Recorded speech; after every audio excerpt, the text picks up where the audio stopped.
Aye, it's time to talk about Vinland Saga, the show that single-handedly put a temporary stop to all hatred in the world. I swear when season 2 was airing, even certified haters like Kendrick Lamar, Uncle Ruckus and Reverse Flash dialed back on their usual nefarious activities. Hell, even I stopped hating on Show Tucker and converted to the side of peace and tranquility.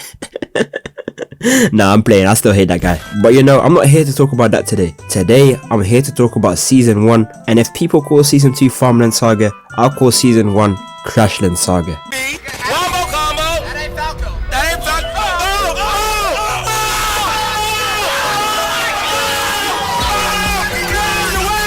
Let's cut the yapping and get straight into the meat and potatoes. I want to cover at least 3 major fights in this video, but let me update you guys on the lore real quick. We start off with a flashback of this guy named Thors and this other guy named Thorkell. More on him later. Now, Thors and Thorkell are not your average regular everyday Vikings. Like bruh, Thorkell must have sharpened down on his axe, cause look at this quadruple kill he just picked up. He really sliced through the mast. Damn, I deal with your bitch. Lay hair, yeah, she going. Hair and all these ain't shared, so fuck nigga, these Rick Owens. I used to have a Metro and an iPhone, yeah, do numbers. And then we got Thors soloing entire ships on his own. These guys are getting dropped off like Marines in One Piece. Imagine you're a Viking and you get to Valhalla after 20 of you just got smoked by one singular man. I know Odin and Thor are laughing their ass off when you tell them how you died. This guy just watched Thors single-handedly take down 3 ships like Prime Madara Uchiha and still decided he wanted to run the ones. Nah bruh, I'm cooked. Turns out Thors is actually tired of fighting, so he ends up faking his death and he hides away in this country called Iceland where he starts a new life with a new family. This is also where we meet Thorfinn before the canon event. Fast forward and this Minecraft Steve blockhead Floki pulls up to the island and tells Thors he needs to come back to lead the Yomes Vikings, but Thors is like, nah. So Floki says, bet, how would you feel if you did a buster call in this village? Then Thors is like, aye bro, chill, I'll come. So now everyone is preparing for war, but we find out that Floki paid this demon called Askeladd to kill Thors. But you don't just kill someone like Thors. Thors is walking towards Askeladd like Thanos in Infinity War without even drawing his sword. So then Bjorn pops a shroom and even their strongest soldier basically gets 2-tapped.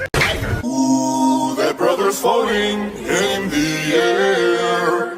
Thors almost no-diffs Askeladd, but I'm still surprised at how strong Askeladd was. He was able to stand and bang with Thors for a good minute, no diddy. Thors is way too strong, but he has Thorfinn, Leif and all the other villages to take care of. So in the end, after fighting Askeladd in a 1v1, he accepts his fate and sacrifices himself for the greater good, forcing Thorfinn to watch his father die right in front of him. He died standing upright though, just like Wybid, but in the end Thors just ended up as more character development fodder for Thorfinn. I would low-key love to see a spin-off series on Thors before he found his inner peace. Alright, so after Thors dies, Thorfinn makes it his life goal to get revenge on Askeladd, so he follows him around in an attempt to defeat him in fair combat. So now you're up to date on the lore. Let's get into the supporting evidence. The Battle of the London Bridge. This is Thorkell and Thorfinn's first encounter, and let me just tell you, Thorkell is basically a Baki character in disguise. No amount of logic can explain as to why he's so strong. Like just look at this.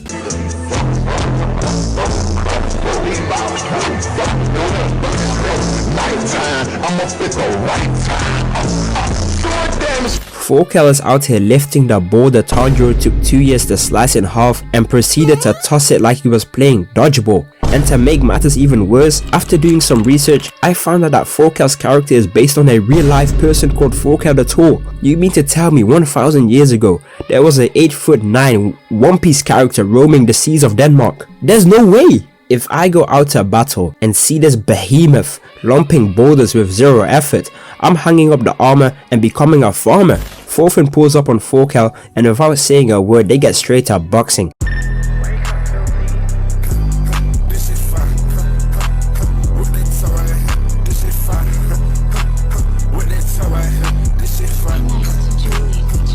Thorkell was wielding a 1,000-pound piece of wood like it was a sword. Thorfinn dodges and weaves and tries to close the gap on Thorkell. He managed to drop him and lands his dagger in his hand, but this sicko Thorkell just catches him and proceeds to ragdoll Thorfinn. Remember when I said Thorkell is a Baki character? He's literally throwing Thorfinn around the same way Yujiro was throwing Baki around.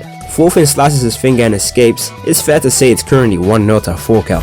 Fast forward and we find out that Thorkell is actually related to Thorfinn. Everything is starting to connect, the entire family tree is just overpowered. Askeladd's men have decided to sacrifice him because they are so scared of Thorkell and his army. And I'm not gonna lie, I can't even blame him. This man Thorkell is a sicko. If you can't beat him, you must join him.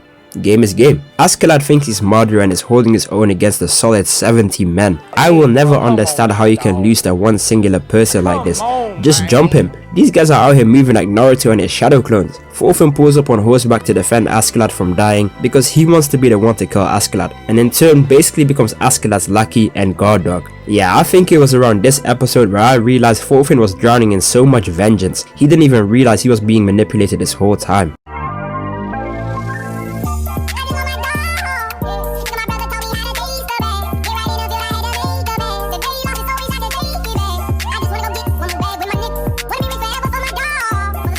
Alright, Vinland Saga, episode 17, minute 20. I'm drawing the line right here.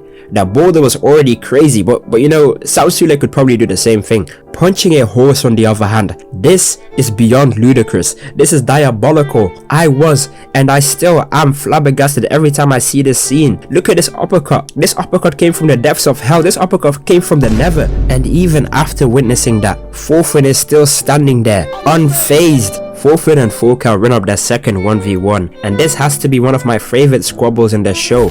We get this beautiful slow motion scene of Thorfinn dodging Thorkell's sharpness 9 axe in the snow, and he goes to dodge roll all of Thorkell's swings like an Elden Ring boss. Thorfinn is doing hella chip damage on Thorkell, but his health bar is just way too big. They continue their squabble, but Thorkell kicks Thorfinn so high into the air, he was up there flying with Aaron. Better scramble like an egg before you get folded like an omelet, nigga.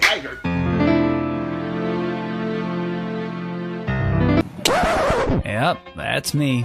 You're probably wondering how I ended up in this situation. Nah, there is no way this Goliath was based on a real person. Thorfinn is 15 years old and approximately 110 pounds. I just did a quick Google search and this is the equivalent of a large baby hippo. I refuse to believe Thorkell hasn't been given a super soldier serum or something. There's no way you can generate this much force in a kick. Get this man in Inazuma 11. Yeah, nah, Thorfinn is basically cooked. His arm is looking like straight noodle strings and he's still trying to squabble. You gotta respect it. Thorfinn and Askeladd have a real father and son moment and he tells Thorfinn how to beat Thorkell. Thorkell has a clear weakness.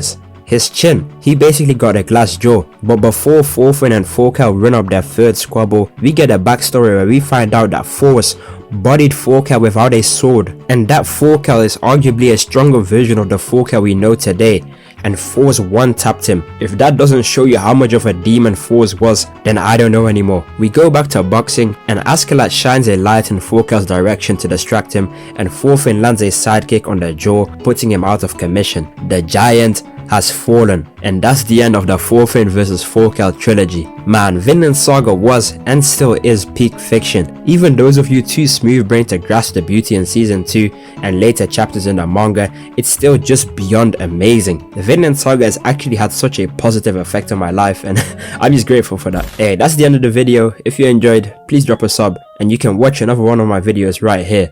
I really want to keep growing the community and make sure to join the Discord, link in the description. We always get active in there and, you know, just talk about straight nonsense. Peace.